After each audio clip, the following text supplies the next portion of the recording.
Hello, everyone. So today I thought I'd talk a little bit about what food I use and how much I feed, that kind of thing, and why I feed the amounts that I feed.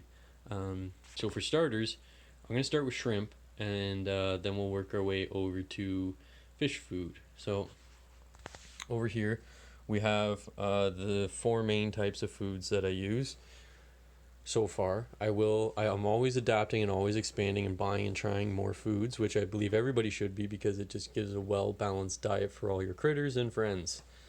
So the first one is a fluval shrimp granule. I do really like this food. The shrimp really like it. My only problem with it is it doesn't sink very quickly. It wants to float.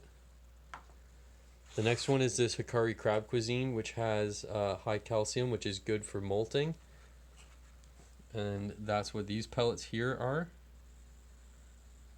Then this back here is just canned green beans that I stick in the freezer so I can break off a chunk and throw it in the tanks. I do peel them before I put it in the tank, as I find the peels just kind of get left out and they don't eat them.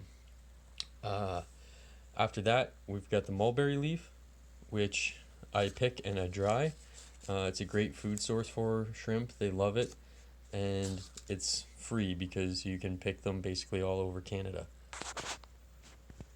Those are the four main shrimp foods I use. I do feed my shrimp every single day. I try to feed them as much as they can eat within like a 2 to 3 hour window.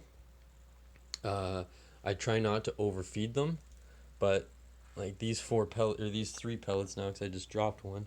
Like I would put three of these, no problem, into this tank, and probably some more food.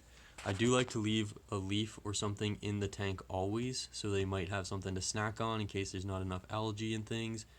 And as you guys can tell, there's lots of shrimp all over that. They will start to move for the calcium pellets once they realize they're in there because they prefer that over the leaf, but for the most part, they do love their leaves.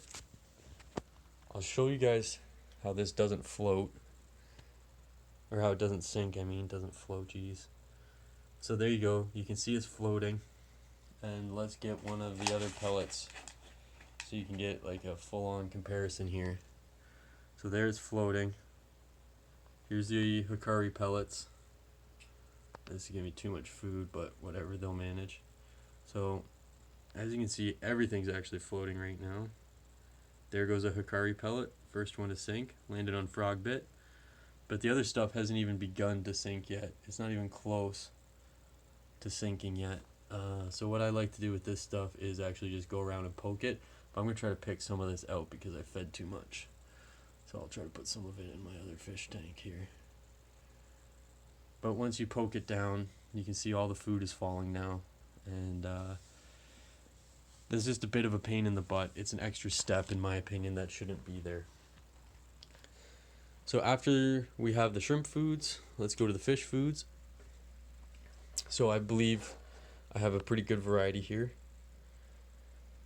I also feed two sets of live food, but I'll talk about that in my live food video and how to keep care of live foods and why they're beneficial.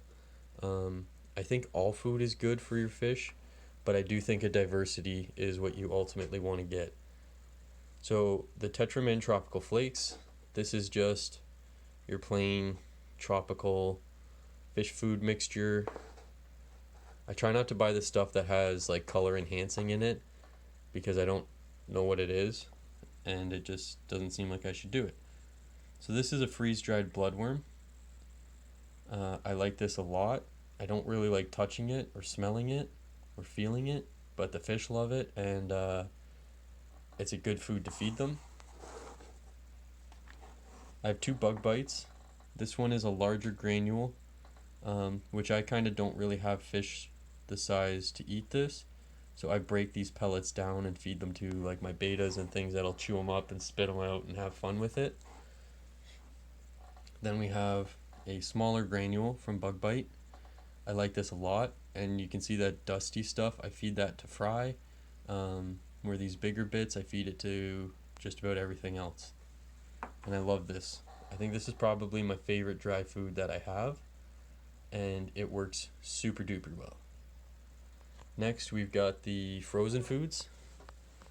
So I have frozen bloodworms that I use lots, and I like lots, and I think it's a very beneficial uh, food to have. Any kind of frozen foods, whether it be brine shrimp like this one. This is a frozen brine shrimp or frozen bloodworms, or if you get like the frozen cyclops, daphnia, krill, doesn't really matter. It's just like a good protein meal.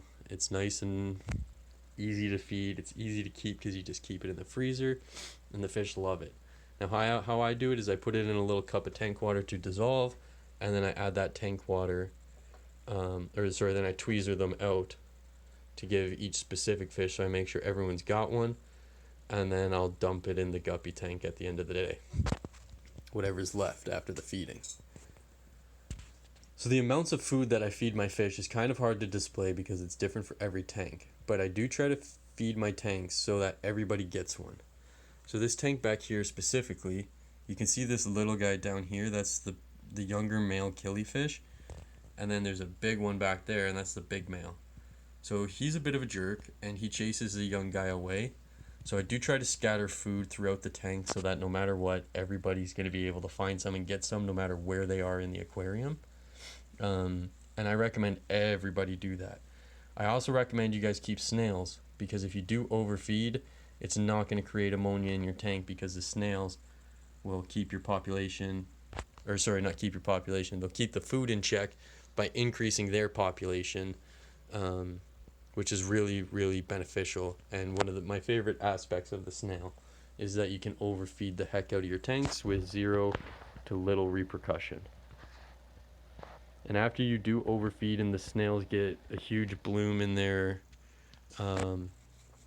population, they will starve themselves out, and the big ones will usually survive. The babies will die out because they're unable to eat fast enough, and then your cycle restarts of how many snails you have. But anyways, I hope you guys enjoyed this food video, and I hope it was helpful for you. I do recommend that everybody just try a variety of foods and get as many as you possibly can. Don't let them go past the expiration date. We don't like bad food. Our fish don't like bad food.